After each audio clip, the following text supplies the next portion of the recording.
আমি মনে করি গ্রামে থাকার চেয়ে শহরে থাকাটা অনেক ভালো।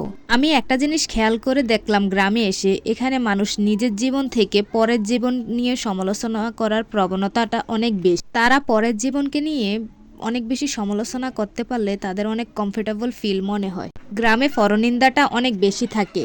গ্রাম হয়তোবা আপনাকে সুন্দর একটা পরিবেশ উপহার দিবে, তবে আপনাকে মানসিক শান্তিটা দিবে না। এখানে মহিলারা নিজের জীবন, নিজের সংসার নিয়ে আলোচনা করার থেকে পরের জীবন, পরের সংসার নিয়ে আলোচনা করাতেই মেতে উঠে। এই গেল নারীদেরটা। আর পুরুষরা জায়গা জমি বিচার সালিশ নিয়ে অনেক বেশি ব্যস্ত থাকে।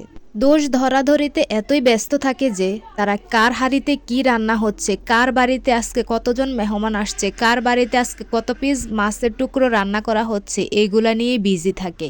আপনি কত টাকা ইনকাম করতেছেন, আপনার স্বামী কি কাজ করে, আপনার স্বামীর ব্যাংকে কত টাকা আছে, এগুলা নিয়ে তারা বিজি থাকে। এগুলার সন্ধানে তারা খুঁজতে থাকে কার বাড়িতে কি হচ্ছে না হচ্ছে। একটা কথা খেয়াল করবেন, যারা ঢাকা শহরে থাকছে বা শহরে থাকতেছে তারা কি করে, তারা কি রকম পোশাক পরিধান করতেছে, বা তাদের হাজব্যান্ড কি কাজ করে, তাদের হাজব্যান্ডের ইনকাম কত, এগুলা নিয়ে তাদের কোনো মাথা ব্যথা নেই।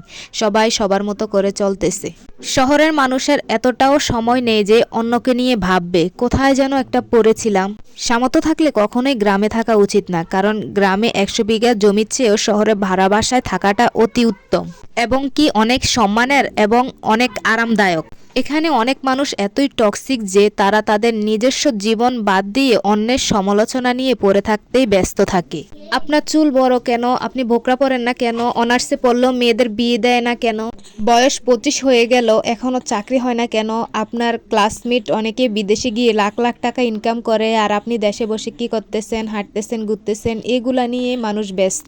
মাঝে মাঝে দেখবেন আপনার ফ্যামিলিও যেসব বিষয় নিয়ে চিন্তিত না, তারা এর থেকেও বেশি এইসব বিষয়গুলো নিয়ে অনেক চিন্তিত।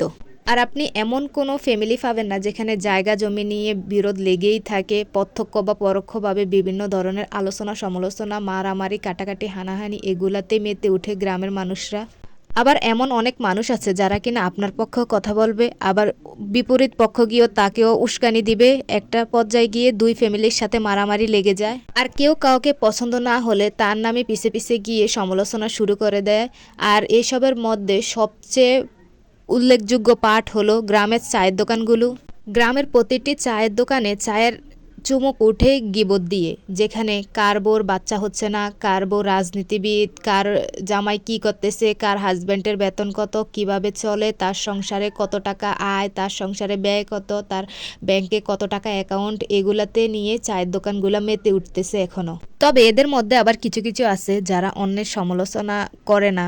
প্রায় 90% মানুষে অন্যের সমালোচনায় মেতে উঠে, আর ওইটা তো আমি বাদেই দিলাম।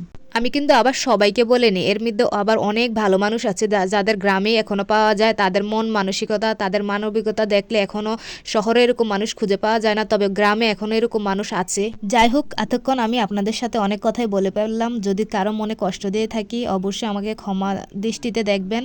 সো ভিডিওটি আজকের মতো এই পর্যন্ত। সবাই ভালো থাকবেন, সুস্থ থাকবেন। আল্লাহ হাফেজ।